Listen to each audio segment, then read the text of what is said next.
We have all heard the old saying that no good deed goes unpunished. It's that feeling when you try to do the right thing, only to watch your situation collapse. You tell the truth and lose a friend over it. Or you put in weeks of hard work on a project, only to watch someone else take all the credit. It feels like the universe is just fundamentally broken. That modern frustration is the same pulse behind a story from the book of Genesis. In chapter 39, we meet a man who experiences this injustice at its absolute worst. Joseph is a young man who has been taken from his home and trafficked into Egypt. He is sold as a slave to a high-ranking government official named Potiphar. He has no rights, no pay, and no way home. He has done nothing to deserve this. He's been stripped of his family, his freedom, and his human dignity through the sheer cruelty of others. Joseph is caught in a downward spiral. He starts his story at the absolute bottom, buried under the weight of an impossible situation. Even as a slave, Joseph doesn't give up. He becomes a diligent, wise, and remarkably reliable worker. The text offers a single, quiet explanation for why Joseph thrived in such a dark place.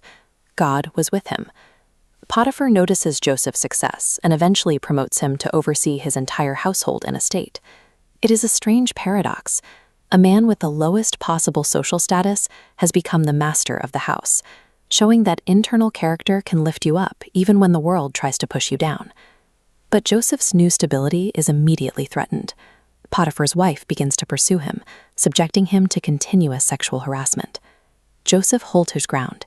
He refuses her advances out of loyalty to his boss and his moral duty to God. One day, she corners him and grabs him by his clothing, forcing a split-second decision. Joseph chooses his integrity over his safety. He runs out of the room, leaving his outer cloak behind in her hands. In that moment, Joseph passes the ultimate test. He chooses what is right, even knowing it might cost him his security. The consequences are immediate and brutal. Furious at the rejection, the wife decides to destroy him.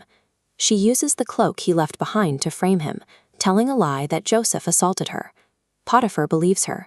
Without a second thought, he strips Joseph of his position. Joseph's reward for perfect integrity is a dark cell. He is thrown into a dungeon, losing everything he worked to build. The story is honest about the reality of injustice. Sometimes doing the right thing doesn't protect you from the malice of others. It seems like the story has ended in total defeat, but Joseph's trajectory is different than it appears. Whether Joseph was in the mansion or the dungeon, his source of strength remained the same. God was with him in both places. Even in the dark of a prison, his integrity stands out. Before long, the warden puts him in charge of all the prisoners. The dungeon couldn't break him, because Joseph's success didn't depend on his environment. He carried it with him. We often measure success by our title or our circumstances, but Genesis 39 offers a different standard. Joseph was just as successful in that prison as he was in the palace. His success wasn't about where he was, but who he was. True success is found in maintaining your integrity and holding on to God's presence, no matter what room you find yourself in. You cannot control every unfair circumstance, but a dungeon is just a room. If you hold on to your integrity, no one can steal your purpose.